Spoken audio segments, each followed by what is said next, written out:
মানুষ জীবনে সব সময় চিন্তা করে, ভাবতে থাকে যে তার জীবনে কতই না সমস্যা। তারপরে নিজের আশেপাশে দেখে আর ভাবে যে সবাই কত প্রসন্ন, শুধু আমার জীবনেই সমস্যা আছে। কিন্তু বিষয়টা তা নয়। শুধু প্রত্যেক ব্যক্তিরই নয়, প্রত্যেক প্রাণীরও জীবনে সমস্যা আছে। এবার মানুষ একটা পাখিকে দেখে এটাই ভাবে যে এদের জীবন কতটা সহজ।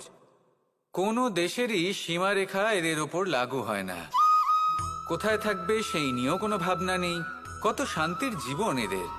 তারপর সে একটা পিঁপড়েকে দেখে আর এটা ভাবে কি অসাধারণ, এদের তো সারা জীবনই মাটির উপরেই অতিবাহিত হয়, খাবারটাও মাটিতেই পেয়ে যায়। কি শান্তির জীবন এদের।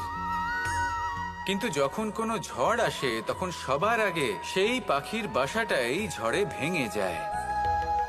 এই পাখি যে শাখাতেই গিয়ে বসে পড়ুক, তাদের উপর সবসময় সংকট থাকে যে ওপর থেকে কোনো বড় পাখি এসে তাদের উপর প্রহার না করে, তারা নিজেদের প্রাণ না হারায়। আর যদি কথা বলি পিঁপড়েকে নিয়ে, এদের উপর সবসময় সংকট থাকে যে কোনোভাবে বাতাস বা জল এদের ভাসিয়ে না নিয়ে যায়, কোনো প্রাণী ওকে পা দিয়ে পিষে না দেয়, এই পিঁপড়ে পিষ্ট হয়ে না মারা যায়।